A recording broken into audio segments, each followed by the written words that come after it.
नमस्कार दोस्तों, डेट है आज की 30 जून 2020 और स्वागत है आपका प्रीलिम बूस्टर न्यूज़ डिस्कशन में। हमारा सबसे पहले इंपॉर्टेंट आर्टिकल आसियान के बारे में है। क्या कंटेस्ट है? 36वां समिट हाल ही में ऑर्गेनाइज हुआ आसियान का वीडियो कॉन्फ्रेंसिंग के थ्रू। ये समिट ऑर्गेनाइज हुआ वियतनाम की चेयरमैनशिप में। अभी देखो, आसियान की जो चेयरमैनशिप है वो वियतनाम के पास है। Theme cohesive and responsive ASEAN.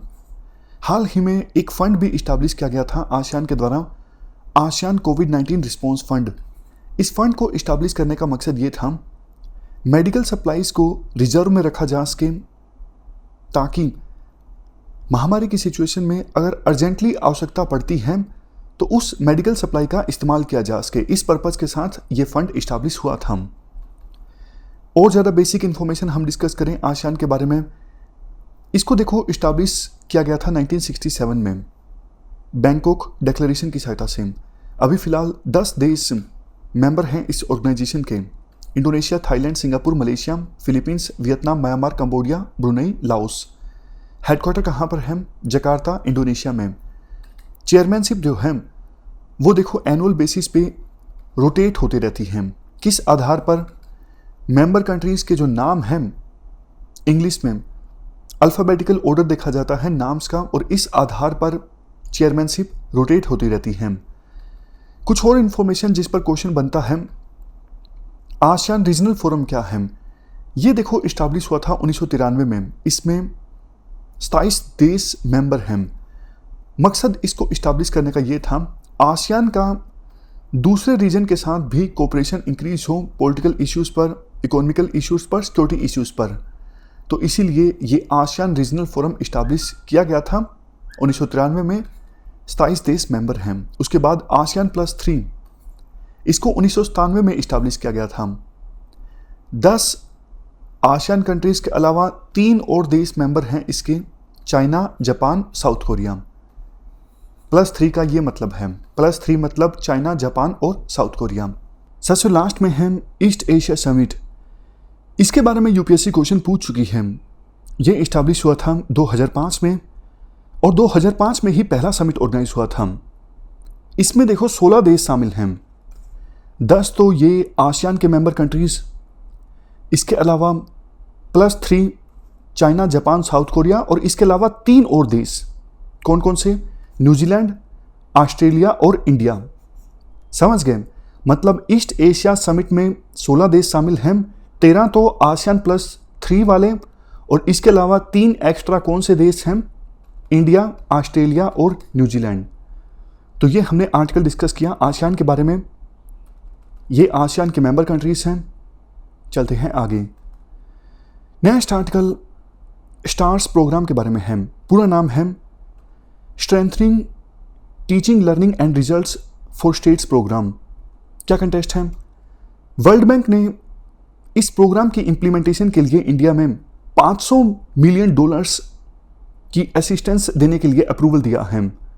M क्या है इस प्रोग्राम का? स्टार्स प्रोग्राम का एम ये है 6 इंडियन स्टेट्स में। कौन कौन से 6 इंडियन स्टेट्स? हिमाचल प्रदेश, केरला, मध्य प्रदेश, महाराष्ट्र, उड़ीसा और राजस्थान। इन 6 इंडियन स्टेट्स में स्कूल एजुकेशन की गवर्नेंस और क्वालिटी को इम्प्रूव करना। थोड़ी और इम्पोर्टेंट इन्फॉर्मेशन, इस स्टार्स प्रोग्राम को इम्प्लीमेंट किया जाएगा हमारी एक फ्लैगशिप स्कीम के थ्रू। कौन सी फ्लैगशिप स्कीम?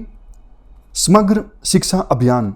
ये हमारी एजुकेशन से संबंधित जो फ्लैगशिप स्कीम है, इसी के थ्रू स्टार्स प्रोग्राम को इम्प्लीमेंट किया जाएगा।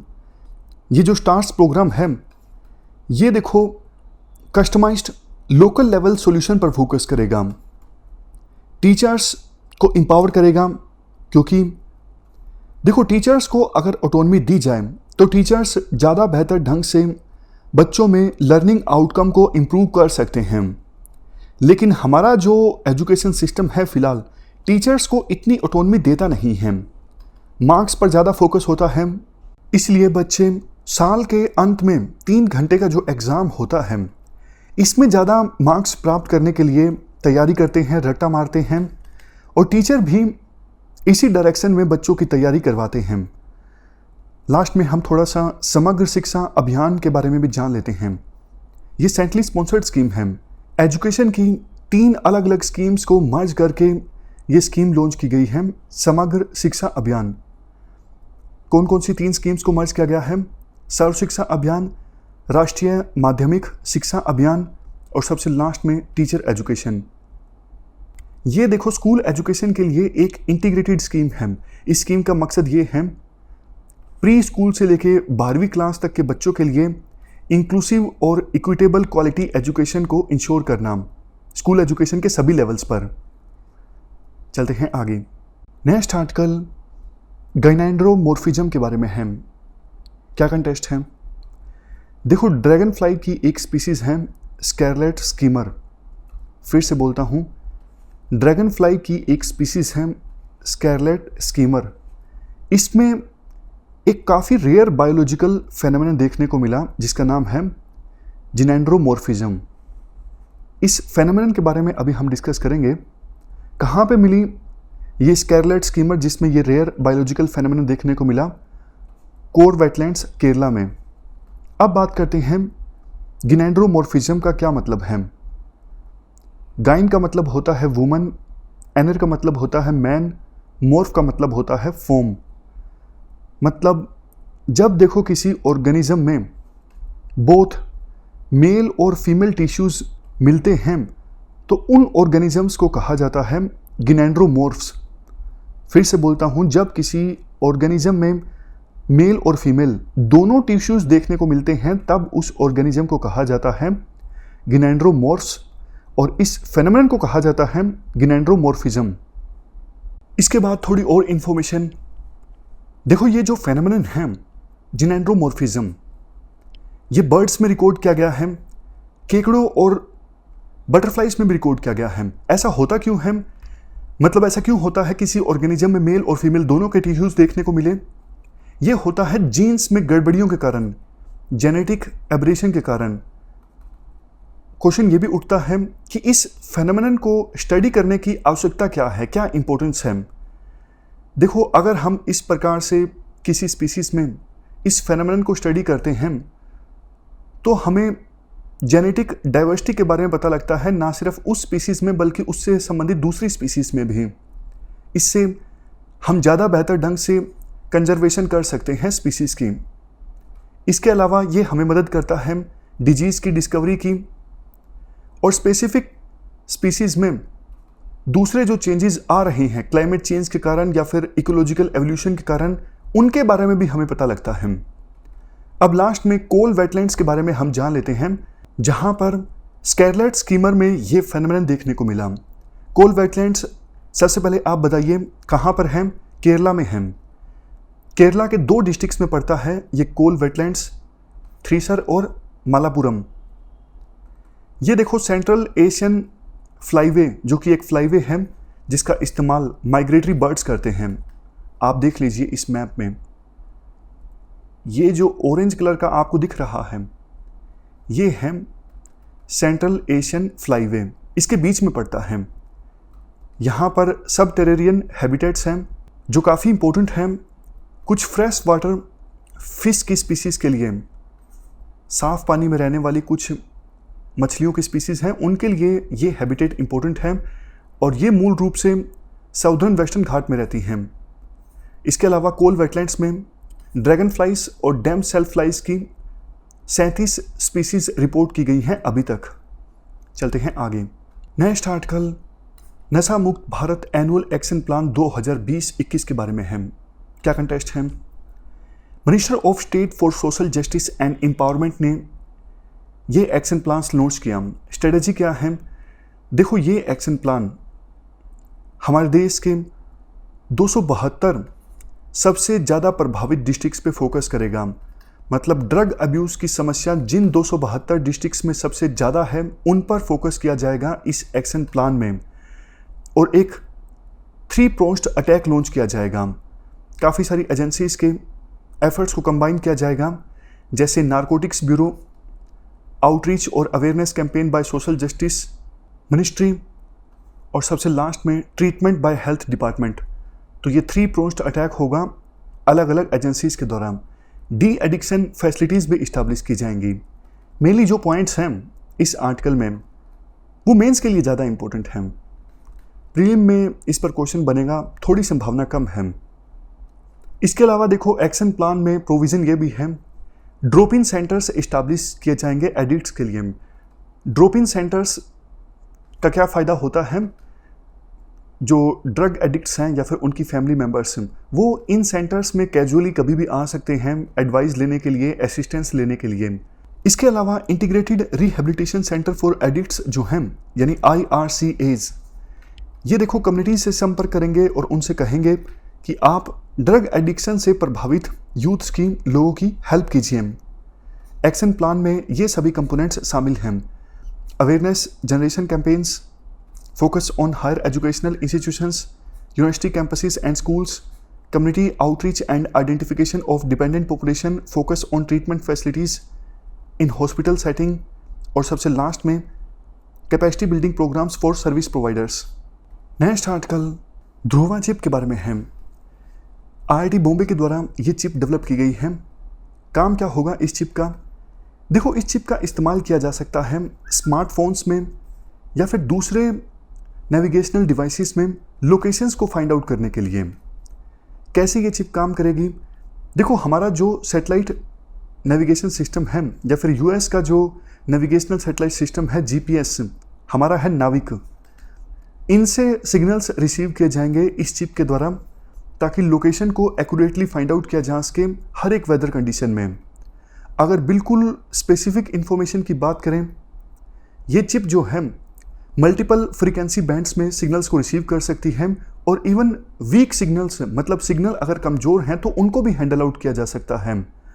एक बार सिग्नल रिसीव हो गए तो उनको कन्वर्ट किया जाएगा डिजिटल सिग्नल्स में और उसके बाद प्रोसेसिंग होगी किसी स्टैंडर्ड डिजिटल सिग्नल प्रोसेसर के द्वारा ताकि लोकेशन को एग्जैक्टली फाइंड आउट किया जा सके। तो ये चिप मदद करेगी नाविक से या फिर GPS से सिग्नल्स को रिसीव करने में और क्लीन करने में। फंडिंग की बात करें, इस चिप को डेवलप करने में फंडिंग किसकी है, ministry of electronics and information technology की। नोडल एजेंसी की बात करें, स्मीर का पूरा नाम है society for applied microwave electronics engineering and research. चलते हैं आगे। नेक्स्ट आर्टिकल स्टैटिस्टिक्स डे के बारे में है। UPSC देखो ये तो नहीं पूछेगी कि हमारे देश का स्टैटिस्टिक्स डे कब होता है, 29 जून को, लेकिन हाँ ये पूछ सकती है कि किसकी याद में हम हर साल स्टैटिस्टिक्स डे बनाते हैं।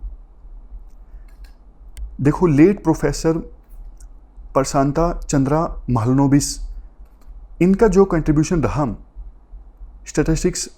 स्टैटिस्टिक्स सिस्टम और इकोनॉमिक प्लानिंग की फील्ड में, उसी की ऑब्जर्वेंस में 29 जून का जो दिन है वो बनाया जाता है स्टैटिस्टिक्स डे के रूप में। थोड़ी और इन्फॉर्मेशन डिस्कस कर लेते हैं। इस बार की थीम थी SDG 3 ensure healthy lifes and promote wellbeing for all at all ages and SDG 5 achieve gender equality and empower all women and girls. देखो PC महलनोबिस की हम बात करें, इन्होंने कितना कुछ कंट्रीब्यूट किया स्टैटिस्टिक्स के लिए। इनको इंडियन स्टैटिस्टिकल सिस्टम का चीफ आर्किटेक्ट माना जाता है। इसके अलावा स्टैटिस्टिकल साइंस का भी इन्हें फादर माना जाता है। इन्होंने इंडियन स्टैटिस्टिकल इंस्टीट्यूट की स्थापना की थी 1931 में कोलकाता में। इस इंस्टीट्यूट ने बाद में एक जर्नल स्टार्ट किया जिसका नाम था संख्या। बाद में 1959 में इस इंस्टीट्यूट को एक ऑटोनोमस बॉडी डिक्लेयर कर दिया गया ministry of statistics and programme implementation के द्वारा।